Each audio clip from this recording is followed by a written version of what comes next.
It was March 16th, 2003, in Rafah, a battered border town in the southern Gaza Strip. The air was filled with tension, dust, and the dull roar of machinery. Standing in front of a bulldozer, wearing a bright fluorescent jacket, was a 23-year-old American woman, Rachel Corrie, a megaphone in her hand, her small frame dwarfed by the steel monster crawling toward a Palestinian home. Rachel wasn't a soldier, nor was she armed. She was a student from Olympia, Washington. Just months earlier, she had been in classrooms and coffee shops, scribbling in her journal about art, life, and peace. Now, she was thousands of miles away from home, standing between a family's house and demolition. Eyewitnesses recall her shouting, her voice steady, her body firmly planted in the bulldozer's path. Her neon jacket made her impossible to miss. But the driver kept moving forward. "Stop!" Rachel screamed. Her friends waved frantically. But the bulldozer continued. In those final moments, Rachel stumbled. The massive blade pushed forward. The weight of the machine crushed her beneath the sand. Her friends rushed forward, screaming her name. By the time they reached her, she was gravely injured, her body broken. Minutes later, Rachel Corrie, a daughter, a dreamer, an activist, was gone. News of her death spread across the world. For some, she became a symbol of bravery and sacrifice. For others, her death was a tragedy caught in the crossfire of a conflict she could never fully understand. But one thing was undeniable. On that day in Gaza, the life of a young woman who dreamed of peace was extinguished under the weight of war. Before Rachel Corrie became a name in international headlines, she was simply a girl from Olympia, Washington, thoughtful, curious, and determined to make a difference. Born on April 10, 1979, she grew up the youngest of 3 children in a close-knit family. Her parents, Craig and Cindy Corrie, instilled in their children values of empathy, compassion, and justice. Friends remember Rachel as imaginative and outspoken, the kind of girl who always asked why? Why things were unfair, why some people suffered while others prospered. At Capitol High School, Rachel's creativity blossomed. She loved writing, poetry, and painting. Teachers recalled her passion for exploring big ideas, from art and literature to the meaning of justice.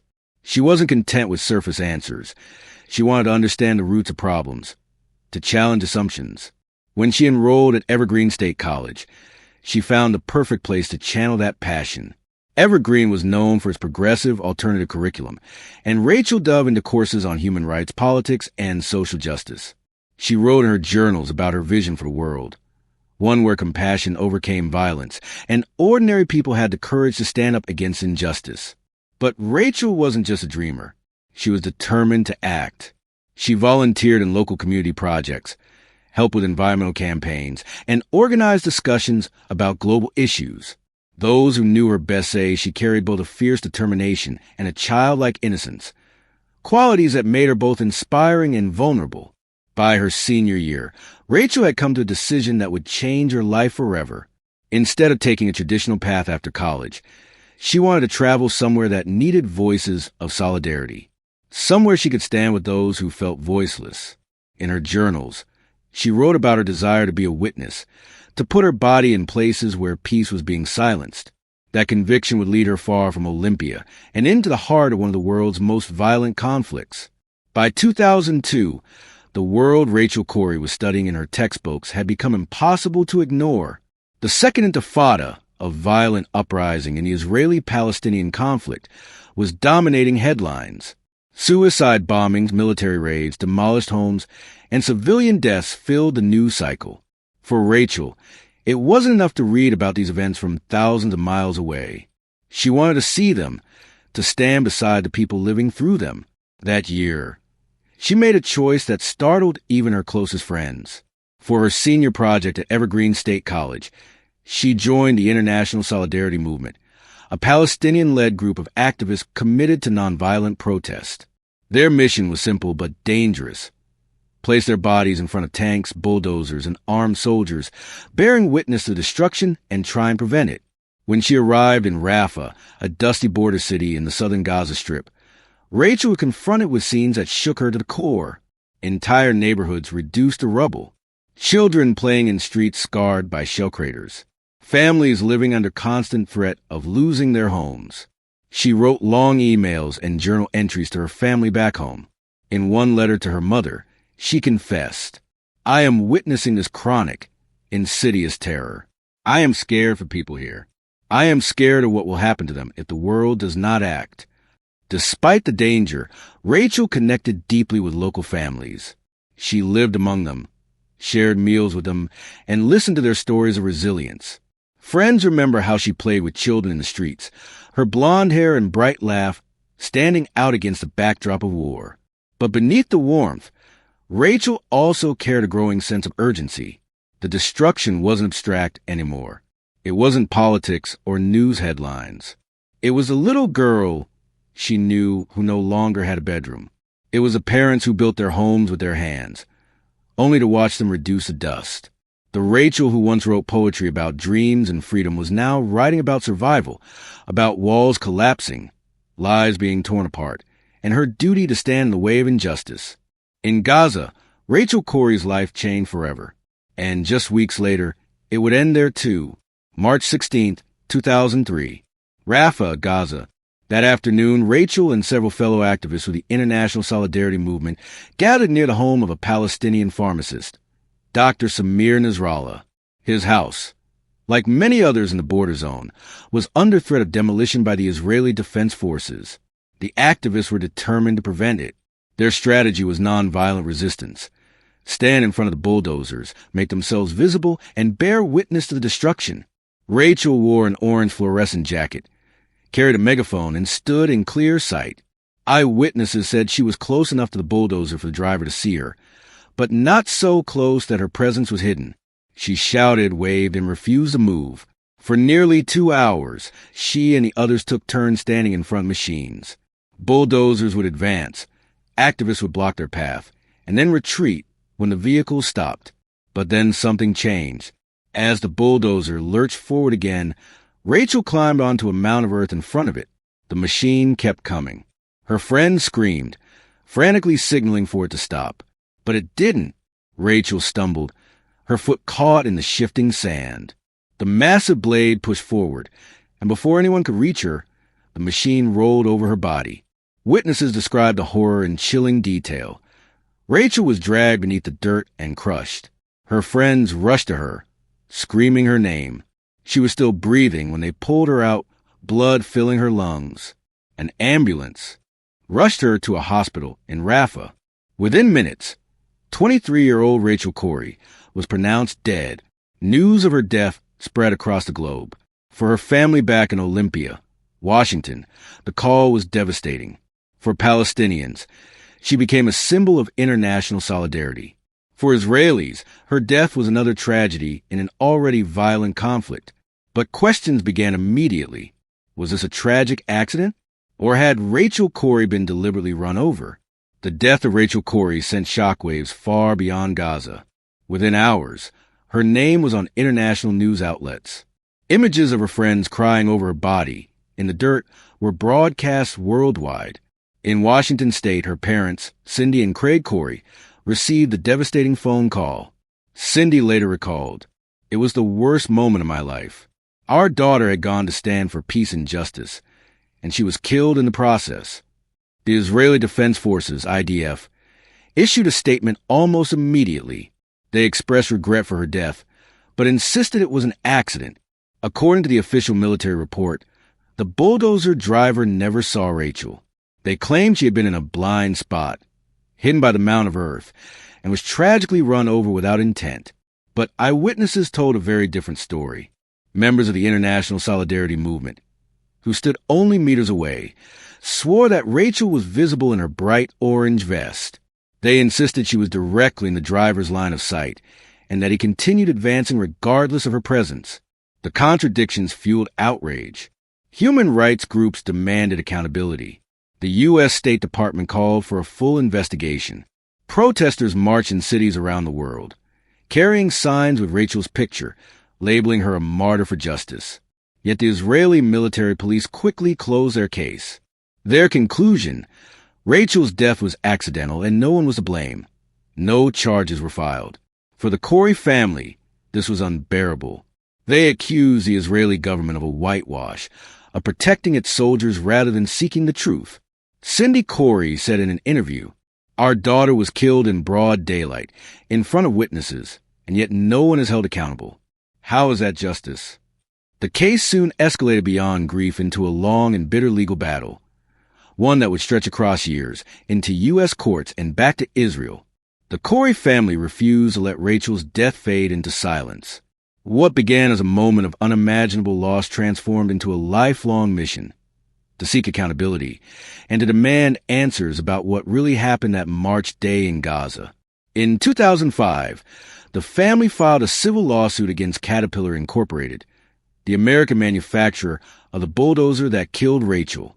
Their claim was that Caterpillar had supplied machines to Israel knowing they were used in home demolitions and human rights violations.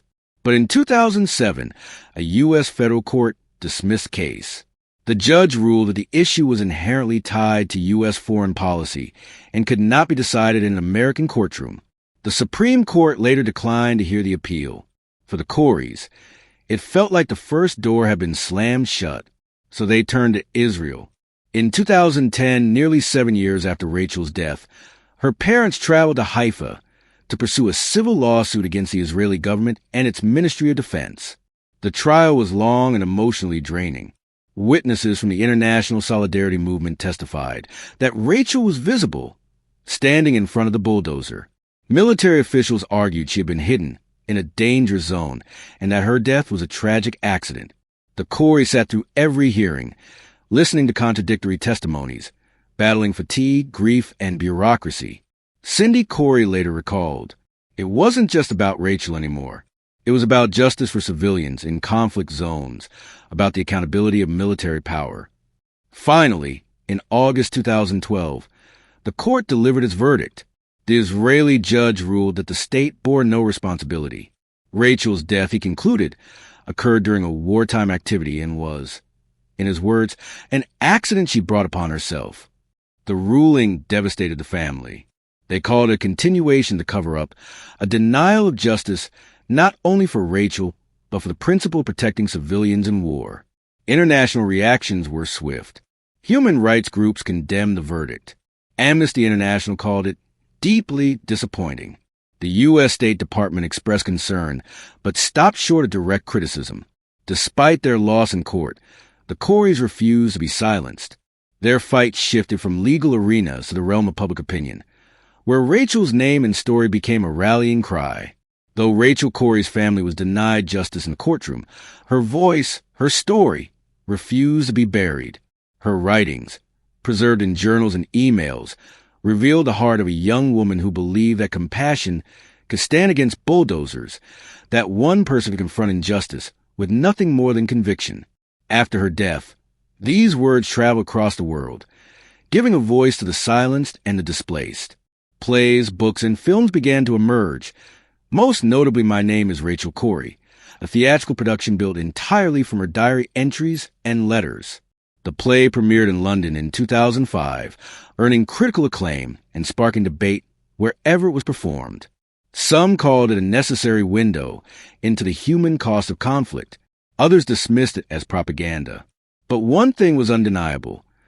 Rachel's story reached far beyond the dusty streets of Gaza. Her name was invoked at protests and vigils, in speeches and rallies. Streets and community centers were renamed in her honor from Ireland to Gaza itself. Artists painted murals of her face, depicting her not as a victim, but as a symbol of resistance and solidarity. Even in Gaza, where she had spent her final days, Palestinian families remembered her as one of their own. Children grew up hearing the story of a young American who stood in front of a bulldozer for a family that wasn't hers, in a country that wasn't her own. At Evergreen State College, her alma mater, scholarships and memorials were created in her name. Cindy and Craig Corrie traveled tirelessly, speaking about their daughter's life, challenging audiences to consider not just what happened to Rachel, but why it happened, and what it said about the value of human life in conflict zones. Her story also inspired activists worldwide to rethink what solidarity meant. She had shown that it was not only about speaking from a safe distance, but about standing physically in harm's way, embodying the principle of presence. Yet Rachel's legacy remains polarizing. To some, she is a martyr of peace and human rights. To others, she is portrayed as naive, reckless, manipulated by a movement that put her in danger. This duality only underscores a larger conflict she died trying to resist, where even truth itself is contested, where one person's hero is another's enemy. And so, decades after her death, Rachel Corrie remains a symbol, both of hope and of controversy. A reminder that even in a world shaped by governments, militaries, and corporations, the courage of a single individual can echo louder than the engines of war.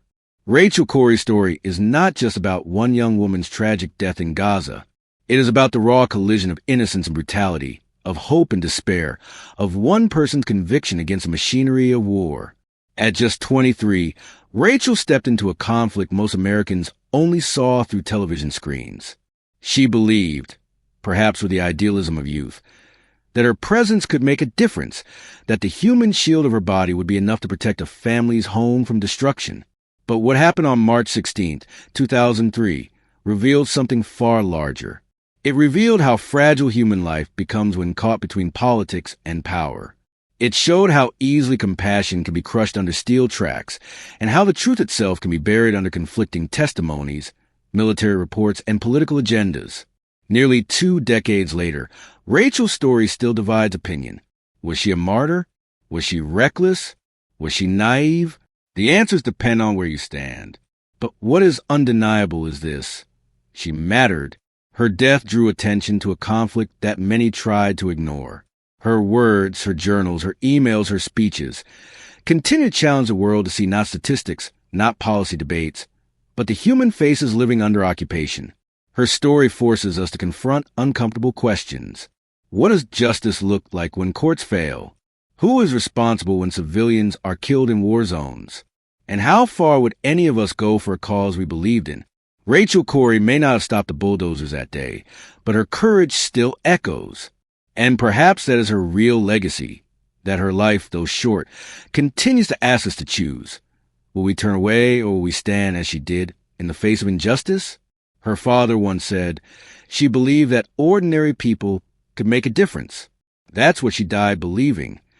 And maybe that belief, fragile, human, and unshakably brave, is what keeps her story alive.